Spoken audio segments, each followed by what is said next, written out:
television like you. I sat at home, I didn't have a voice, and I just watched. I mean, that speech the president gave last week, and I'm sorry, I've been in the hospital, so I got to get this off my chest, where he was talking about, something else besides the tragedy. Something was wrong. I felt it in my gut, and you felt it in your gut, but I don't think anybody has explained it. Well, let me do so. You know what? Some people may have dismissed it. Oh, gee, Len, last time you said there were anti-free market people associated with the President of the United States or Marxists. Yeah, that was crazy, huh? When you saw the President go nearly 2 full minutes before mentioning Fort Hood, and then giving a shout-out before getting to the point, your gut alarm bells went off. Something was wrong. What other president in history has ever started his remarks out dealing with a national tragedy of death and terror with a shout-out or anything, other than what happened, the appropriate expression of sympathy for and solidarity with the victims, the families, and then wrapping up the remarks, by expressing, oh, I don't know, this will never happen again, and I'm going to do everything to get to the bottom of it to make sure. Can you imagine FDR, the patron saint of the progressives, meandering around babbling about anything, but Pearl Harbor on December 8th, 1941? Mr. Vice President, Mr. Speaker, members of the House of Representatives, first, I want to say a big fat howdy to my buddy Bob Hope. I watch his movies all the time, and he dresses up like a woman. These road movies, it makes me chuckle all the time. Oh, by the way, also, I want to let unemployed Americans know I'm working very hard on creating jobs for you right now. Soon, we're going to find a road that you can patch or put a pothole, fill it up with rocks or something. I also wanted to mention that, yesterday, December 7th, 1941, was a day that lived in, and nobody would put up with that. It didn't make sense. It wouldn't have made sense then, and it doesn't make sense now. The first thing that hit me, the first thing that I was watching that spill out of my television, just like you were, and I saw President Obama talking about Native American rights in the middle of a tragedy at Fort Hood, I couldn't believe it. I mean, it sounded almost like maybe, possibly, would there be some reparations involved? Few have been more marginalized and ignored by Washington for as long as Native Americans, our first Americans. We know the history that we share. It's a history marked by violence and disease and deprivation. Treaties were violated. Promises were broken. Let me say this right off the top of the bat. Nobody can question that Native Americans were mistreated, treaties were broken, promises not kept. Yep, you got it. We've definitely heard fairly recently about Native American rights and what we owe them. What we owe them. As I'm watching this spill out of my television, I'm thinking, wait a minute, this language that he just used, I've heard this before. Something like this. What have I heard? No more broken treaties. No more broken treaties. Give them the wealth. Give them the wealth. Give them the dignity. Give them the respect that they deserve. So Van Jones, who was quietly moved out of the spotlight, but not his passionate plans for Native Americans, no, they live on in the calm, reserved tones of Barack Obama's policies. Obviously, what he had in mind goes far beyond giving them casino licenses and free government health care. So, I'm watching Barack Obama say these things, and that's the first thing I thought, oh my gosh, look at his Van Jones' policy is happening right there, and nobody is even aware of it. It bothered me. We can't seem to shake the radical influence of former Green Job czar Van Jones, because it ain't just Van Jones. Or is it just a coincidence that Obama brought up the Native American, rights and just happened to see it at such an inappropriate time, and it just also happens to be a pet issue of Van Jones? Maybe. But something else was bothering me as well that ties in to Van Jones. A story we hadn't had a chance to talk about. It was election night. While we were all focused on District 23, the sideshow between the Republican-endorsed Democrat and the previously unknown accountant, there was a little-known, unpublicized amendment to the New York Constitution that was on the ballot. It passed with almost no opposition.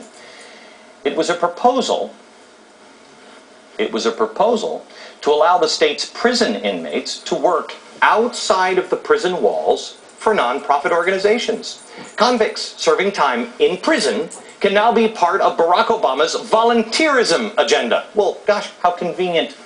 They could, I suppose, work for a nonprofit like, oh, I don't know, pick one. Okay, or maybe AmeriCorps. But hold on here, what a coincidence.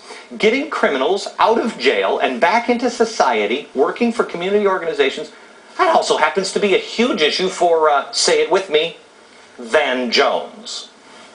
Let's start taking money away from the incarcerators and the polluters and giving money to the community-based people who are trying to bring forward new jobs, clean energy, and stabilizing neighborhoods so that we don't have to have crime and over-incarceration. That's the way forward. Because of his advocacy for prison inmates, Jones is somewhat of a hero to those serving time.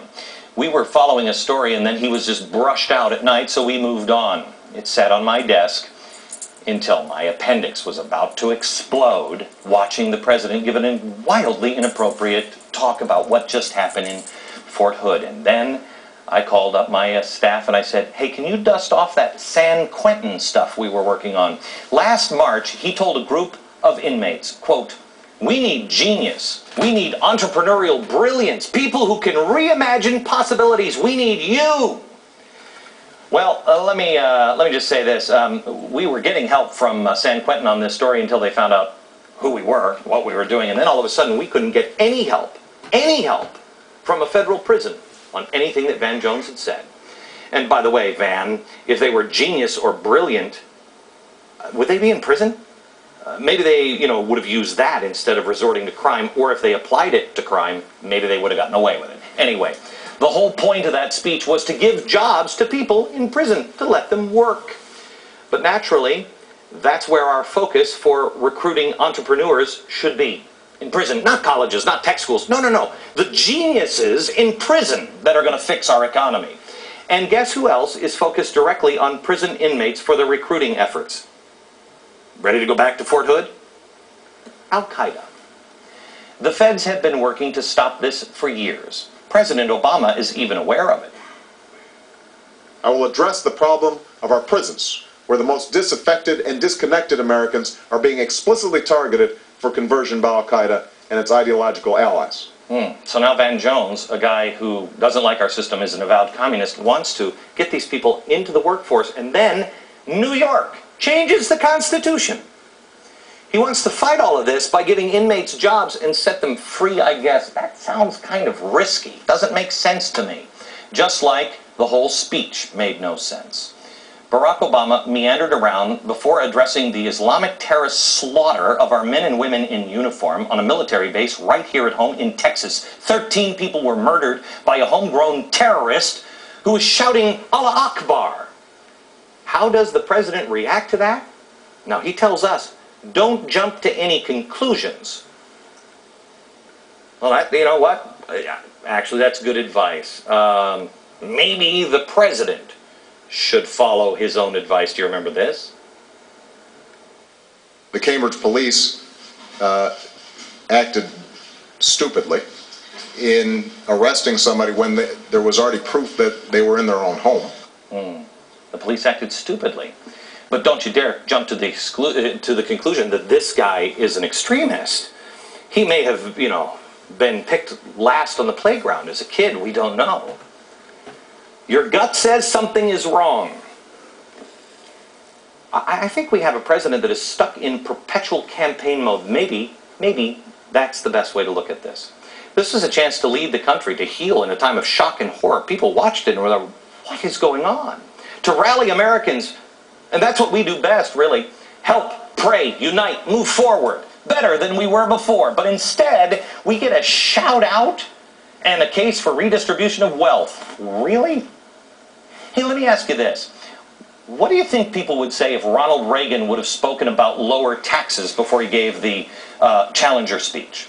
How about George W. Bush if he grabbed that bullhorn and said, by the way, first let me say Social Security reform. And then, by the way, the other people that did this are going to hear from us real soon. Shout outs.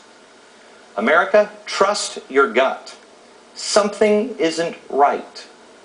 Trust your gut. We'll begin to look into this next.